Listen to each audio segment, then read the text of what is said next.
Hello friends, good morning to all. मैं हूं कमला जांगीड़ और आप सबका मेरे नर्सिंग एजुकेशन यूट्यूब चैनल पे हार्दिक स्वागत है। आज अपन पढ़ेंगे राजस्थान सीएचओ स्पेशल क्लास के अंदर ओबीजी पार्ट 6 के अंदर कुछ और इम्पोर्टेंट एमसीक्यू को डिस्कस करेंगे जो सीएचओ के एग्जाम के अंदर आने वाले हैं। जब भी आप कहीं पे भी एमसीक्यू सेशन अटेंड करें तो आप क्या करें, उस एमसीक्यू के आसपास की चीज़ों को समझते हुए आगे बढ़े। अगर आप सीधा एमसीक्यू पढ़ते हैं, उसका आंसर लगाते हैं और आगे बढ़ते हैं तो ये ज़रूरी नहीं है कि वो का वो एमसीक्यू आपको एग्जाम के अंदर मिले। उसके आसपास की चीज़ें आपसे पूछी जा सकती हैं। इसीलिए हर चीज़ के पीछे जो एमसीक्यू सेशन का पर्पस होता है वो होता है आपके थ्योरी का फास्टली रिवीजन करना। आप जो थ्योरी पढ़ते हैं उसका फास्टली रिवीजन करना एमसीक्यू के अंदर होता है। इसके अलावा आप एमसीक्यू के अंदर अपना खुद का एनालिसिस कर पाते हैं कि आपको क्या चीज़ें आती हैं। आज का हमारा फर्स्ट एमसीक्यू आपके सामने है। निम्न में से प्रेगनेंसी का कंफर्मेटिव साइन कौन सा होता है? Option A uterine contraction, option B morning sickness, option C foetal heart sound, option D है अब्सेंस ऑफ मेंस्ट्रुअल साइकिल। तो जब भी प्रेगनेंसी का चैप्टर अपन पढ़ते हैं तो सबसे पहले अपन नॉर्मल चीज़ों को पढ़ते हैं। उसके बाद नॉर्मल प्रेगनेंसी के दौरान नॉर्मल फिजियोलॉजिकल चेंजेस बॉडी के अंदर क्या होते हैं फीमेल के अंदर, वो पढ़ते हैं। उसके बाद प्रेगनेंसी के डायग्नोसिस पढ़ते हैं। जब भी प्रेगनेंसी के डायग्नोसिस का नाम आता है तो तीन जो है हेडिंग के अंदर प्रेगनेंसी का डायग्नोसिस पढ़ाया जाता है। ऑप्शन फर्स्ट क्या होता है? Presumptive sign. फर्स्ट अपन क्या पढ़ते हैं? Presumptive sign. प्रिजम्पटिव साइन क्या रहते हैं प्रेगनेंसी के? दूसरा अपन पढ़ते हैं प्रोबेबल साइन कौन से होते हैं? प्रोबेबल जो है साइन कौन से रहते हैं? Probable sign. तीसरा अपन पढ़ते हैं पॉजिटिव या कन्फर्मेटिव साइन। पॉजिटिव या कन्फर्मेटिव साइन अपन पढ़ते हैं प्रेगनेंसी के अंदर। तो इन तीन हेडिंग के अंदर अपन प्रेगनेंसी को डायग्नोसिस करने वाले साइन पढ़ते हैं। प्रिजम्पटिव साइन कौन से होते हैं? जिससे अपन क्या है अंदाज़ा लगाते हैं, गैस करते हैं। जो वीक साइन होते हैं जो प्रेगनेंसी के अंदर हो सकते हैं लेकिन इसके अलावा भी दूसरी कंडीशन में भी ये साइन हो सकते हैं, तो वो कौन कौन से हैं? जैसे अपन पढ़ते हैं एमनोरिया। एमनोरिया का क्या मतलब होता है? Absence of menstrual cycle. जैसे इसके अलावा अपन इसके अंदर क्या पढ़ते हैं प्रिजम्पटिव साइन के अंदर? मिक्चुरेशन, फ्रीक्वेंसी ऑफ मिक्चुरेशन पढ़ते हैं। तो इसका क्या मतलब होता है? एक फीमेल जो प्रेग्नेंट होती है उसका क्या है ब्लडर का इरिटेशन होता है, उसको बार बार ये फील होता है कि मुझे क्या है यूरिन पास करने की जो है इच्छा होती है, उसको अपन बोलते हैं फ्रीक्वेंसी ऑफ मिक्चुरेशन। इसके अलावा मदर को क्या रहता है? मॉर्निंग सिकनेस रहती है, फटीग रहता है, ब्रेस्ट के अंदर चेंजेस देखे जाते हैं। ये कैसे साइन रहते हैं? Presumptive sign. इसके अलावा एक इंपॉर्टेंट साइन जो एग्जाम के अंदर बहुत बार पूछा जाता है, क्विकनिंग कौन सा साइन होता है? आपको जवाब देना है प्रिजम्पटिव साइन होता है। क्विकनिंग से एमसीक्यू कई बार पूछा गया है। किससे? क्विकनिंग से कई बार एग्जाम के अंदर एमसीक्यू पूछा जाता है। क्विकनिंग क्या होती है? Feeling of life. क्विकनिंग का क्या मतलब होता है? Feeling of life. मदर जो प्रेग्नेंट है वो अपने बच्चे का फर्स्ट फिटल मोमेंट खुद जो है अनुभव कर पा रही है, फील कर पा रही हैं, तो उसको अपन बोलते हैं क्विकनिंग। क्विकनिंग जो है अगर प्राइमरी पैरा मदर है तो उसको कब फील होती है? 18 वीक ऑफ जेस्टेशन पे होती है, एग्जाम के अंदर पूछा गया है। मल्टी पैरस को कब होता है? 16 वीक ऑफ प्रेगनेंसी पे होता है, क्योंकि इसके पास क्या है एक्सपीरियंस है, इसलिए ये 2 वीक पहले जो है क्विकनिंग को फील कर पाती हैं। और जो प्राइमरी पेरस होती है वो कब फील कर पाती हैं? 18 वीक ऑफ जेस्टेशन की प्रेगनेंसी पे कर पाती हैं। क्विकनिंग कैसा साइन होता है? प्रिजम्पटिव साइन होता है। कब फील होता है प्राइमरी पैरा को? 18 वीक पे। और मल्टी पेरस को कब होता है? 16 वीक के अंदर होता है। ये एमसीक्यू एग्जाम के अंदर पूछा जाता है, आपको ध्यान रखना है। दूसरे कौन से साइन होते हैं? Probable sign. प्रोबेबल साइन का क्या मतलब होता है? संभावित कारण, संभावित जो सिम्टम होते हैं, संभावना जो रहती है वो होता है प्रोबेबल साइन। तो प्रोबेबल साइन के अंदर सारी चीज़ें मैं यहाँ लिख नहीं पा रही हूँ, आपको चीज़ों को पढ़ना है, ध्यान से सुनना है, क्या क्या बोला जा रहा है उन चीज़ों को ध्यान से सुनना है। प्रोबेबल साइन कौन से होते हैं? जैसे एब्डोमिनल का एनलार्जमेंट हो रहा है। इसके अलावा ब्रेक्सन हिक्स कॉन्ट्रैक्शन जो होते हैं वो रहते हैं। इसके अलावा एक्सटर्नल और इंटरनल ब्लॉटमेंट अपन पढ़ते हैं। इसके अलावा जितने भी प्रेगनेंसी के अंदर जो है सोनोग्राफी और एक्सरे के अलावा जितने भी टेस्ट अपन करते हैं प्रेगनेंसी के अंदर, हार्मोनल प्रोफाइल देखते हैं, प्रेगनेंसी कार्ड टेस्ट करते हैं, वो सारी चीज़ें क्या है इम्यूनोलॉजिकल जितने भी टेस्ट रहते हैं वो टेस्ट किसके अंदर आते हैं? प्रोबेबल साइन होते हैं। कन्फर्मेटिव साइन प्रेगनेंसी के नहीं होते हैं, ये चीज़ आपको ध्यान रखनी है। इसके अलावा जितने भी अपन साइन पढ़ते हैं, हैगर साइन, जैक्यूमर साइन, ओजिएंडर साइन, इसके अलावा लैटिन साइन, बहुत सारे साइन पढ़ते हैं, वो सारे साइन भी कन्फर्मेटिव नहीं होते। वो कैसे होते हैं? प्रोबेबल साइन होते हैं। क्या क्या होता है? जितने भी प्रेगनेंसी के टेस्ट जो एक्सरे और सोनोग्राफी के अलावा जितने भी टेस्ट अपन करते हैं प्रेगनेंसी में वो सारे टेस्ट प्रोबेबल साइन है। इसके अलावा ब्रेक्सन हिक्स कॉन्ट्रैक्शन और ब्लॉटमेंट, जितने इंटरनल और एक्सटर्नल ब्लॉटमेंट, इसके अलावा जितने भी साइन अपन पढ़ते हैं जैक्यूमर, ओजिएंडर साइन, हैगर साइन, वो सारे साइन किसके अंदर आते हैं? प्रोबेबल साइन होते हैं। इसके अलावा थर्ड जो है कन्फर्मेटिव साइन, जो अपना जो MCQ है कन्फर्मेटिव साइन से। तो कन्फर्मेटिव साइन क्या है, या तो अपने खुद के एग्जामिनर अपने हाथ से फीटल पार्ट को जो है पाल्पेबल कर पा रहा है, इसका मतलब वो क्या है, पॉजिटिव साइन है, कंफर्म करता है कि प्रेगनेंसी है। इसके अलावा सोनोग्राफी के अंदर आप जो है यूटेराइन कैविटी के अंदर गेस्टेशन शैक को या बच्चे को देख पा रहे हो, इसका मतलब वो क्या है, कन्फर्मेटिव साइन है। इसके अलावा रेडियोलॉजिकल एग्जामिनेशन में एक्सरे के अंदर आप यूटेराइन कैविटी में बच्चे को देख पा रहे हो, तो वो भी क्या है, कन्फर्मेटिव साइन है। ये सारी चीज़ें क्या है, कन्फर्मेटिव साइन है। इसके अलावा जितने भी साइन है प्रोबेबल और प्रेजेंटिव साइन रहते हैं। अब अपना MCQ वापस अपन देखते हैं। तो इसके अंदर फर्स्ट ऑप्शन है यूटेराइन कॉन्ट्रैक्शन। तो ये कॉन्ट्रैक्शन कौन से है, ब्रैक्सन हिक्स कॉन्ट्रैक्शन। ये लगभग प्रेगनेंसी के 8वें वीक से ही स्टार्ट हो जाते हैं। मदर बहुत लेट फील कर पाती है, लेकिन ये 8वें वीक से ही स्टार्ट हो जाता है। ये यूट्रस की ट्रेनिंग होता है। यही कॉन्ट्रैक्शन आगे जाकर के टर्म प्रेगनेंसी पे ट्रू लेबर पेन में कन्वर्ट होंगे और ट्रू कॉन्ट्रैक्शन स्टार्ट होंगे डिलीवरी के लिए। तो ये ब्रैक्सन हिक्स यूट्रस का क्या है, ट्रेनिंग करवाने वाला काम होता है। तो ये कैसा था, यूट्राइन कॉन्ट्रैक्शन कैसे थे अपन ने देखे थे, ये प्रोबेबल होते हैं। इसके अलावा मॉर्निंग सिकनेस क्या था, प्रेजेंटिव के अंदर था। और ऑप्शन डी के अंदर लिखा है एब्सेंस ऑफ मेस्ट्रोसाइकिल, ये भी किसके अंदर था, प्रेजेंटिव के अंदर था। तो option C is the correct answer. अगर आप फीटल हार्ट रेट साउंड को जो है सुन पा रहे हैं खुद से, स्टेथोस्कोप से या सोनोग्राफी से, इसका मतलब ये क्या है, कंफर्म करता है कि प्रेगनेंसी क्या है, फीमेल जो है प्रेग्नेंट है। नेक्स्ट MCQ अपना, मोस्ट कॉमन लक्षण जो कि ट्यूबल प्रेगनेंसी के अंदर होता है। ट्यूबल प्रेगनेंसी किसको बोलते हैं, एक्टोपिक प्रेगनेंसी को। किसको बोलते हैं, एक्टोपिक प्रेगनेंसी को बोलते हैं। तो ऑप्शन ए है vomiting and nausea, option B है वेजाइनल ब्लीडिंग, ऑप्शन सी है सीजर और ऑप्शन डी है एब्डोमिनल पेन। जब भी अपन एक्टोपिक प्रेगनेंसी को पढ़ते हैं तो इसका एक क्लासिकल ट्रायड सिम्टम पढ़ते हैं। क्या पढ़ते हैं, क्लासिकल ट्रायड सिम्टम पढ़ते हैं। क्लासिकल ट्रायड सिम्टम अपन पढ़ते हैं। तो इसके अंदर क्लासिकल ट्रायड के अंदर क्या है, 3 सिम्टम अपन देखते हैं। क्या होता है, एक तो मदर को क्या रहेगा, एमनोरिया। एमनोरिया का मतलब होता है एब्सेंस ऑफ मेंस्ट्रुअल साइकिल। दूसरा इसको क्या होगा, एब्डोमिनल पेन। 100% जो साइन देखा जाता है वो क्या है, एब्डोमिनल पेन। और पेन कैसा रहेगा, लोअर एब्डोमिनल पेन। तीसरा इसके अंदर देखा जाता है वेजाइनल ब्लीडिंग। क्या देखा जाता है, वेजाइनल ब्लीडिंग। इन तीनों को अपन क्या बोलते हैं, classical triad symptom of ectopic pregnancy. Ectopic pregnancy का मतलब होता है नॉर्मल यूटेराइन कैविटी के अंदर जहाँ पे इम्प्लांटेशन होना चाहिए था वहाँ नहीं होकर के अदर पार्ट के अंदर इम्प्लांटेशन होना क्या कहलाता है, एक्टोपिक प्रेगनेंसी। एक्टोपिक प्रेगनेंसी ऐसे तो बहुत सारी जगह पे हो सकती हैं, लेकिन इसकी मोस्ट कॉमन साइट कहाँ होती है, फैलोपियन ट्यूब में। जहाँ पे बच्चे का फर्टिलाइजेशन हुआ ओम और स्पर्म का, वहीं पे रुक गया वो जाइगोट, फर्टिलाइज जाइगोट जो है वो यूटेराइन कैविटी के अंदर आया ही नहीं, कहाँ रुक गया, फैलोपियन ट्यूब के अंदर रुक गया। और इसका जो मोस्ट कॉमन कारण है, ये भी आपसे एग्जाम के अंदर पूछा जाता है। एक्टोपिक प्रेगनेंसी का मोस्ट कॉमन कोज क्या होता है, PID। क्या होता है, PID, पेल्विक इन्फ्लामेटरी डिजीज जो है, ये क्या है, एक्टोपिक प्रेगनेंसी का मोस्ट कॉमन कारण होता है।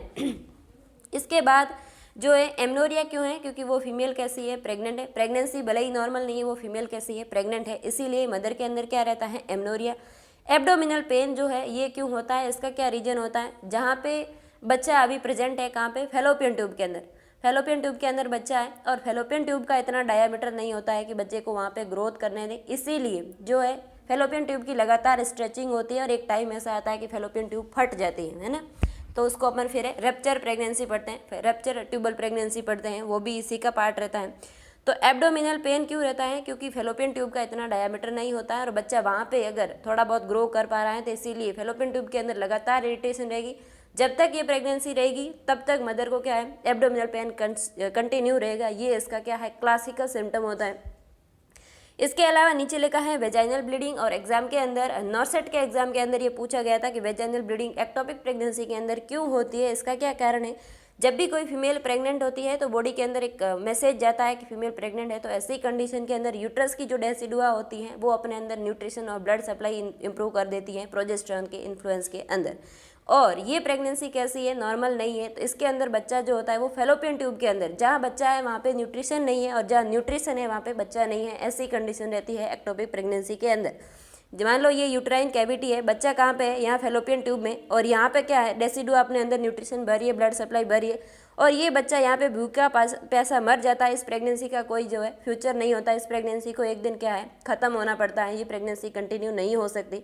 तो ये बच्चा है जहाँ पे न्यूट्रिशन है यहाँ बच्चा आ नहीं पाता है, और जहाँ न्यूट्रिशन है वहाँ बच्चा नहीं है, जहाँ बच्चा है वहाँ पे न्यूट्रिशन नहीं है। तो ऐसी कंडीशन में बच्चा ख़त्म हो जाता है। और जैसे ही बच्चा खत्म होगा तो बॉडी के अंदर नेगेटिव रिस्पॉन्स जाता है कि प्रेगनेंसी खत्म हो चुकी है। तो ऐसी कंडीशन में डेसिडुआ क्या करती है, अपने आप का डिस्ट्रक्शन स्टार्ट करती है। और जैसे ही डेसिडुआ का डिस्ट्रक्शन होगा तो वेजाइनल ब्लीडिंग प्रेजेंट होगी, क्योंकि ये जो डेसिडुआ खत्म हुई है इसका एक्सपल्सन होगा। तो ये जो वेजाइनल ब्लीडिंग है ये क्यों हो रही है, due to the destroy of decidua. Decidua खत्म हो जाती है क्योंकि ये प्रेगनेंसी खत्म हो गई। जैसे जब तक प्रेगनेंसी रहेगी तब तक डेसिडुआ क्या करेगी, इस बच्चे का वेट करते करते अपने अंदर न्यूट्रिशन भरती रहती है। जैसे ये प्रेगनेंसी खत्म होगी, ये बच्चा यहाँ पे खत्म हो जाएगा क्योंकि इसको यहाँ न्यूट्रिशन नहीं मिल रहा है फैलोपियन ट्यूब के अंदर। तो ये बच्चा जैसे ही खत्म होगा तब ये क्या होगी, डेसिडुआ डिस्ट्रॉय होगी और बाहर एक्सपेल होगी, तब क्या होगा, वेजाइनल ब्लीडिंग होती है। ये चीज़ आपको ध्यान रखनी है, इसका कारण कई बार पूछा जाता है। इसके अलावा जो है एक्टोपिक प्रेगनेंसी का डायग्नोसिस होता है वो गोल्ड स्टैंडर्ड डायग्नोसिस क्या होता है, जैसे ही अपन सोनोग्राफी करते हैं अपने को यूट्रस का मैदान खाली मिलता है, तब अपन क्या करते हैं, अपने माइंड के अंदर क्लिक होता है कि बच्चा अगर यूट्राइन कैविटी के अंदर नहीं है तो वो कहाँ है, फैलोपियन ट्यूब के अंदर। तब अपन एक और डायग्नोसिस टेस्ट करते हैं। जब फैलोपियन ट्यूब का विजुअलाइजेशन किया जाता है तो उसको अपन बोलते हैं लेप्रोस्कोपी टेस्ट। किसको क्या बोलते हैं, लेप्रोस्कोपी टेस्ट। तो यूएजी प्लस लेप्रोस्कोपी को इसका एक्टोपिक प्रेगनेंसी का कंफर्मेटिव डायग्नोसिस माना जाता है, गोल्ड स्टैंडर्ड डायग्नोसिस माना जाता है। मैनेजमेंट एक्टोपिक प्रेगनेंसी का जो है रेप्चर्ड प्रेगनेंसी का अलग होता है और अनरेप्चर्ड प्रेगनेंसी के अंदर मेडिकल मैनेजमेंट किया जाता है। तो जब भी प्रेगनेंसी अनरेप्चर्ड होती है तो एक मीथोट्रेक्सेट नाम की ड्रग दी जाती है, उससे क्या है, एम्ब्रियो को डिस्ट्रॉय किया जाता है और उसका एक्सपल्सन करवाया जाता है। और अगर प्रेगनेंसी रेप्चर हो गई तो उसके अंदर सिम्टम अलग देखे जाते हैं। वो कौन कौन से सिम्टम रहते हैं वो भी आपसे एग्जाम के अंदर पूछे जा सकते हैं। एक तो होता है शोल्डर टिप पेन, जब प्रेगनेंसी रेप्चर हो जाए तब एक होता है शोल्डर टिप पेन। क्या होता है, शोल्डर टिप पेन। इसके अलावा जो एक और सिम्टम अपन देखते हैं, मरीज़ क्या है, शॉक में चला जाएगा। और एक होता है सिस्टिक ग्लैंडुलर हाइपरट्रॉफी, है ना, सिस्टिक ग्लैंडुलर हाइपरट्रॉफी, ये भी एग्जाम के अंदर पूछा गया है। सिस्टिक ग्लैंडुलर हाइपरट्रॉफी किसमें होती है, तो आपको जवाब देना है एक्टोपिक प्रेगनेंसी के अंदर होती है। क्यों होती है सिस्टिक ग्लैंडुलर हाइपरट्रॉफी, क्योंकि एंडोमेट्रियम के अंदर जो जितनी भी ग्लैंड्स होती है वो अपने अंदर न्यूट्रिशन भर भर के बड़ी होती है। जब उसके अंदर फ्लूइड फिल होता है तो अपन उसको बोलते हैं सिस्टिक ग्लैंडुलर, मतलब एंडोमेट्रियम की ग्लैंड्स, और हाइपरट्रॉफी का मतलब उसकी साइज बढ़ गई है, तो इसको अपन बोलते हैं सिस्टिक ग्लैंडुलर हाइपरट्रॉफी। मरीज शॉक में क्यों जा रहा है, क्योंकि प्रेगनेंसी क्या है, ट्यूब जो है रप्चर हो गई और वहाँ पे ब्लीडिंग की वजह से मरीज शॉक के अंदर जा रहा है। शोल्डर टिप पेन होने का कारण भी एग्जाम के अंदर पूछा गया है। तो शोल्डर टिप क्यों पेन होता है, ये जैसे ही ट्यूब रप्चर होगी तो वो हेमरेज कहाँ होगा, पेरिटोनियम के अंदर। हेमरेज कहाँ पे होगा, पेरिटोनियम के अंदर। और वो हेमरेज क्या जाकर के डायफ्राम को इरिटेट करेगा। वो हेमरेज जो पेरिटोनियम के अंदर हुआ है वो अपनी जो रेस्पिरेटरी मसल्स होती हैं डायफ्राम, उसको इरिटेट करेगा। जब डायफ्राम इरिटेट होता है वहाँ पे सप्लाई आती है फ्रेनिक नर्व की। जो अपनी फेरेनिक नर्व होती है वो किसको सप्लाई करती हैं, डायफ्राम को करती हैं। और उस फेरेनिक नर्व का एंड जो कहाँ होता है वो होता है अपने शोल्डर टिप पे होता है। फेरेनिक नर्व का एंडिंग का पॉइंट जो होता है वो कहाँ होता है, शोल्डर टिप पे। इसीलिए जो है रेप्सिड एक्टोपिक प्रेगनेंसी के अंदर शोल्डर टिप पेन देखा जाता है। हर चीज़ के पीछे क्यों और कैसे चीज़ों को आपने समझ लिया तो फिर एग्जाम चाहे सीएचओ का हो चाहे नॉर्सेट का हो, आप बिल्कुल चीज़ों का सही जवाब दे पाएंगे। तो अब अपन अपने एमसीक्यू को वापस देखते हैं। तो इसका मोस्ट कॉमन सिम्टम जो मैंने आपको बोला, कंसिस्टेंट क्या बना रहेगा उस फीमेल को, जब तक प्रेगनेंसी है तब तक एब्डोमिनल पेन बना रहेगा, इसीलिए option D is the correct answer. Female जब तक प्रेग्नेंट है तब तक उसको क्या है, एब्डोमिनल पेन कंटिन्यू रहेगा। इसका कारण मैंने आपको बताया, फैलोपियन ट्यूब का डायमीटर इतना बड़ा नहीं होता है, उसकी लगातार स्ट्रेचिंग होती रहेगी जैसे जैसे बच्चा अंदर थोड़ा बहुत ग्रो करेगा तब तक। एक्टोपिक प्रेगनेंसी का कोई फ्यूचर नहीं होता है, 100% प्रेगनेंसी आगे जाकर के इसको खत्म होना पड़ता है। इसीलिए option D is the correct answer. Lower abdominal pain mother को कंटिन्यू बना रहेगा जब तक प्रेगनेंसी होती है तब तक। नेक्स्ट एमसीक्यू अपना, निम्न में से कौन सा फोंटेनल डायमंड शेप का होता है। फोंटेनल्स जब भी अपन पढ़ते हैं तो फोंटेनल्स संख्या में कितने होते हैं ये आपसे सबसे पहले पूछा जाएगा। तो कितने फोंटेनल्स होते हैं, 6 फोंटेनल्स होते हैं। 2 तो होते हैं क्या, पेयर्स के अंदर, 2 पेयर्स के अंदर होंगे तो 2 और 4 हो जाएंगे। और 2 क्या है, सिंगल रहते हैं। तो वो कौन से रहते हैं, एक तो रहता है एंटीरियर फोंटेनल्स और दूसरा होता है पोस्टीरियर फोंटेनल। एंटीरियर फोंटेनल का दूसरा नाम है ब्रेगमा, क्या बोलते हैं इसको अपन, ब्रेगमा। और पोस्टीरियर को अपन क्या बोलते हैं, लैम्डा, क्या बोलते हैं, लैम्डा। तो इसी नाम से भी आपसे पूछा जा सकता है। इसने पूछा कौन सा जो है डायमंड शेप का होता है, तो डायमंड शेप का कौन सा होता है, एंटीरियर होता है जिसका नाम क्या है, bregma. Option B is the correct answer. जब भी अपन जो फोंटेनल्स पढ़ते हैं, जब भी अपन फोंटेनल्स पढ़ते हैं तो 2 तो क्या होते हैं, पेयर के अंदर होते हैं। और दो क्या रहते हैं, सिंगल रहते हैं, जिसके अंदर एक तो ब्रेगमा है और एक कौन सा है, लैम्डा है, एंटीरियर और पोस्टीरियर जिसको बोलते हैं। इसके अलावा ये जो पेयर में रहते हैं इसका क्या नाम होता है, स्पिनोइडल सूचर, या इसको अपन एंटीरियो लेटरल बोलते हैं। इसके अलावा मेस्टोइडल बोलते हैं, या फिर अपन इसको दूसरे को क्या बोलते हैं, posterolateral. Anterolateral, posterolateral, anterior और पोस्टीरियर, ये चीज़ें आपको ध्यान रखनी है। इसके अलावा आपसे पूछा जा सकता है एंटीरियर फोंटेनल क्लोज कब होता है, तो आपको जवाब देना है एंटीरियर फोंटेनल जो है ये कब क्लोज होता है, तो आपको जवाब देना है 1.5 ईयर के अंदर जो है क्लोज होता है। 18 मंथ ऑफ लाइफ के अंदर एंटीरियर फोंटेनल क्लोज हो जाता है। पोस्टीरियर कब होता है, तो आपको जवाब देना है 1 से 1.5 महीने के अंदर क्लोज हो जाता है, या इसको आप वीक के अंदर जवाब दो तो 6 to 8 वीक आप मैक्सिमम रेंज जवाब दे सकते हो पोस्टीरियर फोंटेनल। पोस्टीरियर फोंटेनल का शेप कैसा होता है, पोस्टीरियर जो फोंटेनल है इसका शेप कैसा होता है, ट्राईएंगुलर होता है। और एंटीरियर का कैसा रहता है, जो एग्जाम के अंदर पूछा है, एमसीक्यू के अंदर पूछा गया है, डायमंड शेप का होता है। Anterior fontanelles option B is the correct answer. और पोस्टीरियर फोंटेनल कैसा होता है, ट्राईएंगुलर शेप का होता है। इसके अलावा पोस्टीरियर फोंटेनल्स 1 से 1.5 महीने में क्लोज हो जाता है। एंटीरियर फोंटेनल जो है 1 से 1.5 साल के अंदर क्लोज हो जाता है। ये चीज़ें आपसे एग्जाम के अंदर पूछी जा सकती हैं। नेक्स्ट एमसीक्यू अपना, smallest diameter of fetal skull. Fetal skull जो है इसका स्मॉलेस्ट डायामीटर कौन सा होता है, ये आपसे पूछा गया है। Option A biparietal, option B bitemporal, option C mentovertical और ऑप्शन डी है ऑक्सीपिटो फ्रंटल डायामीटर। कौन सा डायामीटर फीटल हेड का जो है, जब भी अपन फीटल हेड का डायामीटर पढ़ते हैं तो ऐसे पढ़ते हैं, एक तो पढ़ते हैं अपन एंटीरियो पोस्टीरियर डायामीटर और दूसरा अपन पढ़ते हैं ट्रांसवर्स डायामीटर। फीटल हेड के 2 तरीके के डायामीटर अपन पढ़ते हैं, एक तो पढ़ते हैं एंटीरियो पोस्टीरियर और एक पढ़ते हैं अपन ट्रांसवर्स डायामीटर। एंटीरियो पोस्टीरियर डायामीटर के अंदर भी अपन 6 डायामीटर मेजर करते हैं। कितने करते हैं, एंटीरियो पोस्टीरियर के अंदर 6 डायामीटर मेजर करते हैं और ट्रांसवर्स के अंदर 4 डायामीटर मेजर करते हैं। तो टोटल कितने हो गए, 10। तो फीटल स्कल का एंटीरियो पोस्टीरियर डायामीटर जब भी अपन पढ़ते हैं तो मैं थ्योरी लेक्चर में आपको अच्छे से समझा पाऊंगी, लेकिन फिर भी नाम मैं आपको बता देती हूँ। सब ऑक्सीपिटो ब्रेगमेटिक डायामीटर पढ़ते हैं, एक तो अपन क्या पढ़ते हैं, सब ऑक्सीपिटो ब्रेगमेटिक, क्या पढ़ते हैं, सब ऑक्सीपिटो ब्रेगमेटिक पढ़ते हैं। इसके अलावा अपन उसको पढ़ते हैं सब ऑक्सीपिटो जो है सब ऑक्सीपिटो फ्रंटल पढ़ते हैं, सब ऑक्सीपिटो फ्रंटल, ऑक्सीपिटो फ्रंटल। इसके अलावा मेंटो वर्टिकल, इसके अलावा जो है सब मेंटो वर्टिकल, सब मेंटो वर्टिकल। इसके अलावा अपन पढ़ते हैं सब ऑक्सीपिटो ब्रेगमेटिक, सब ऑक्सीपिटो ब्रेगमेटिक। ये क्या है, एंटीरियर डायामीटर होते हैं। एंटीरियो पोस्टीरियर जो डायामीटर पढ़ते हैं वो 6 होते हैं। सबसे पहला होता है सब ऑक्सीपिटो ब्रेगमेटिक, ये कितना होता है, 9.5 सेंटीमीटर। जैसे ही बच्चे का हेड थोड़ा सा, जब सब ऑक्सीपिटो ब्रेगमेटिक अपन पढ़ते हैं तो बच्चे का जब जैसे ही हेड कंप्लीट फ्लेक्शन में रहता है तो तब अपन कौन सा डायामीटर देखते हैं, सब ऑक्सीपिटो ब्रेगमेटिक। थोड़ा सा बच्चा अपना हेड का एक्सटेंशन करता है थोड़ा और, तो उसका अपन डायामीटर फिर कौन सा पढ़ते हैं, सब ऑक्सीपिटो फ्रंटल। और उसके बाद जैसे ही बच्चा अपना हेड का जो है एक्सटेंशन थोड़ा और करता है तो उसका अपन डायमीटर कौन सा पढ़ते हैं, ऑक्सीपिटो फ्रंटल। उसके बाद अपन पढ़ते हैं मेंटो वर्टिकल। मेंटो वर्ड किसके लिए यूज किया जाता है, अपनी चिन, जो हिंदी के अंदर इसको बोलते हैं हिचकी, हिचकी से लगाकर अपना हाईएस्ट हेड का जो पॉइंट रहता है वहाँ तक जाते हैं तो उसको अपन बोलते हैं मेंटो वर्टिकल। और सबसे बड़ा डायमीटर जो है फीटल स्कल्स का कौन सा रहता है, मेंटो वर्टिकल, जो कितना होता है 14 सेंटीमीटर, कितना होता है 14 सेंटीमीटर। और सबसे छोटा डायमीटर कौन सा रहता है, बाई टेम्पोरल, है ना, बाई टेम्पोरल होता है, ये कितना होता है सिर्फ 8 सेंटीमीटर, कितना होता है 8 सेंटीमीटर।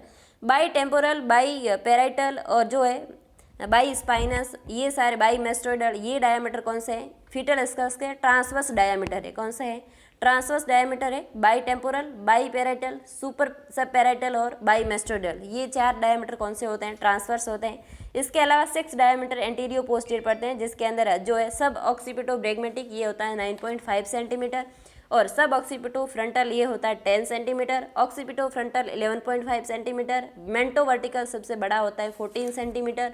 उसके बाद सब मेंटो वर्टिकल 11.5 सेंटीमीटर रहता है और सब ऑक्सीपिटो ब्रेगमेटिक 9.5 सेंटीमीटर रहता है। ऐसे बोलने से ये चीज़ें शायद आपको समझ में नहीं आए, लेकिन मैं आपको थ्योरी लेक्चर के अंदर फीटल स्कल्स के डायामीटर आपको अच्छे से समझाऊंगी कि कैसे कैसे बच्चे का हेड का एक्सटेंशन और फ्लेक्शन होगा तो डायामीटर चेंजेस होते हैं और कैसे अपन पढ़ते हैं। एक बार आपने इमेजिनेशन कर लिया, माइंड के अंदर इस स्कल को समझ लिया, तो आपके लिए सारे MCQ ईजी हो जाते हैं। तो सबसे छोटा डायमीटर कौन सा है, बाई जो है बाई टेम्पोरल डायामीटर जो है B is the correct answer. Bitemporal सिर्फ 8 सेंटीमीटर होता है, ये सबसे छोटा होता है। और ये कैसा होता है? Transverse diameter of fetal skulls होता है। सबसे बड़ा कौन सा होता है? मेंटो वर्टिकल होता है। ये कैसा होता है? Anteroposterior diameter of fetal skull होता है। नेक्स्ट MCQ अपना, प्लेसेंटा प्रीविया में ब्लीडिंग कहाँ से निकलती है? प्लेसेंटा प्रीविया जो एक कंडीशन अपन पढ़ते हैं, प्लेसेंटा का जो है प्लेसेंटा जा करके यूट्रस के लोअर सेगमेंट के अंदर इम्प्लांट हो जाता है, तो वहाँ से अपन प्लेसेंटा प्रीविया की कंडीशन को पढ़ते हैं। और ये प्लेसेंटा प्रीविया वाली जो कंडीशन है, इसके अंदर ब्लीडिंग कहाँ से होता है ये आपसे पूछा जा रहा है। यूटेराइन आर्टरी की ब्लीडिंग होती है वो, या प्लेसेंटा की ब्लीडिंग होती है वो, या फिर मैटरनल ब्लड वेसल से होती है, या फिर फीटल ब्लड वेसल से होती है। तो आपको इसका सही जवाब देना है। वो ब्लड वेसल्स किसकी होती है? मदर की होती है। मैटरनल ब्लड वेसल से होता है। Answer C is the correct answer. इसका क्या रीज़न है कि प्लेसेंटा जो होता है वो जाके किसके अटैच होता है? डेसिडुआ से। और डेसिडुआ किसकी होती है? मदर की। अगर वो प्लेसेंटा डेसिडुआ से डिटैच हो रहा है तो ब्लीडिंग कहाँ से होगी? मदर की ब्लड वेसल से होगी। कहाँ से होगी? मदर की ब्लड वेसल से होगी। ये चीज़ आपको ध्यान रखनी है। बच्चे की ब्लड वेसल्स वहाँ पे प्लेसेंटा में नहीं होती है। प्लेसेंटा जहाँ अटैच होता है वहाँ पे बच्चे की ब्लड वेसल्स नहीं होती है। और यूट्राइन आर्टरी जो होती है, यूट्राइन आर्टरी अपर साइड रहती है। तो प्लेसेंटा का जो इम्प्लांटेशन होता है प्लेसेंटा प्रीविया में वो लोअर साइड होता है। तो मैटरनल ब्लड वेसल्स आपको जवाब देना है। मैटरनल ब्लड वेसल से प्लेसेंटा प्रीविया वाली कंडीशन के अंदर जो है ब्लीडिंग होती है। तो आज के लिए इतना ही। अगर आपको ये कंसेप्ट समझ में आ रहे हैं तो आपको क्या करना है? इस कंटेंट को लाइक करना है और वीडियो को मैक्सिमम शेयर करना है, ताकि दूसरे लोग भी अपने साथ जुड़ करके कंसेप्चुअल स्टडी कर पाए। तो आज के लिए इतना ही। हम मिलते हैं नेक्स्ट लेक्चर में, तब तक के लिए धन्यवाद।